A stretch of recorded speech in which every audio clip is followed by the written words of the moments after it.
ओम श्री साई राम। एक बार लेंडी बाग से बाबा लौट रहे थे। रास्ते में उन्होंने भेड़ों का एक झुंड देखा।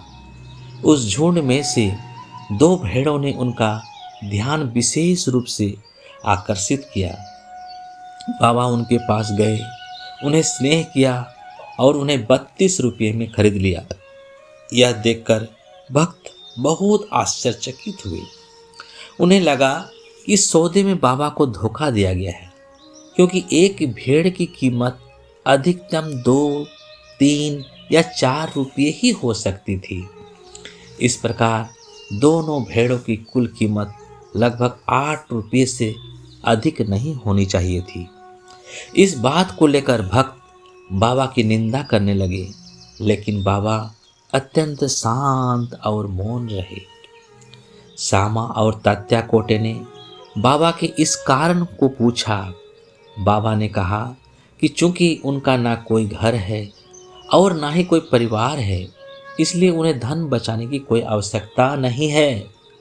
फिर बाबा ने उनसे कहा कि उनके खर्च पर 4 सेर मूंगफली खरीदकर भेड़ों को खिलाए। ऐसा करने के बाद बाबा ने उन भेड़ों को फिर से उनके चरवाहे को लौटा दिया और साथ ही भेड़ों की यह कथा सुनाई। शिरडी बाबा बोले, ओ सामा, ओ तात्या, क्या तुम्हें लगता है कि इस सौदे में मैं ठगा गया हूं? नहीं, उनकी कहानी सुनो। अपने पूर्व जन्म में ये दोनों मनुष्य थे और मेरे साथ ही रहने का सौभाग्य उन्हें प्राप्त था। ये दोनों एक ही माँ से जन्मे भाई थे। प्रारंभ में वे एक दूसरे से प्रेम करते थे, परंतु बाद में शत्रु बन गए। बड़ा भाई आलसी और निष्क्रिय था, जबकि छोटा भाई कर्मठ था और उसने बहुत धन अर्जित किया। बड़ा भाई ईर्ष्यालु और लोभी हो गया तथा छोटे भाई की हत्या करके उसका धन छीनने का विचार करने लगा। उन्होंने अपने भाईचारे के संबंध को भुला दिया और आपस में लड़ने लगे। बड़े भाई ने छोटे भाई को मारने के अनेक प्रयास किए, किंतु सभी प्रयास असफल रहे। इस प्रकार वे एक दूसरे के घोर शत्रु बन गए। अंततः एक दिन बड़े भाई ने छोटे भाई के सिर पर मोटे डंडे से प्रहार किया और छोटे भाई ने कुल्हाड़ी से बड़े भाई पर वार कर दिया। परिणाम स्वरूप दोनों की वही मृत्यु हो गई। अपने कर्मों के फलस्वरूप वे दोनों भेड़ों के रूप में जन्मे।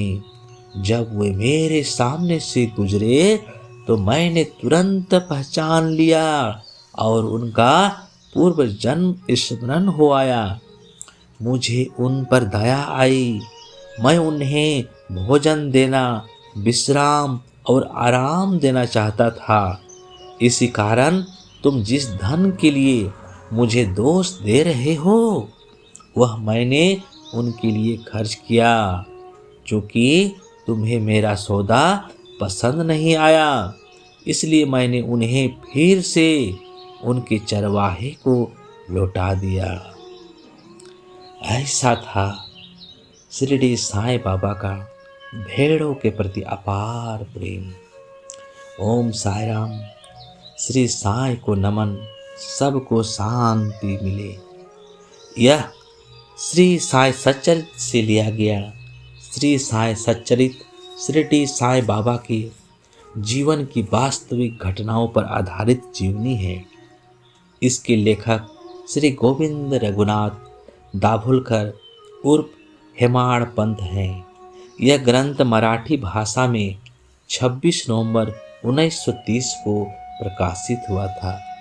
ओम साई राम। जय जय साई राम।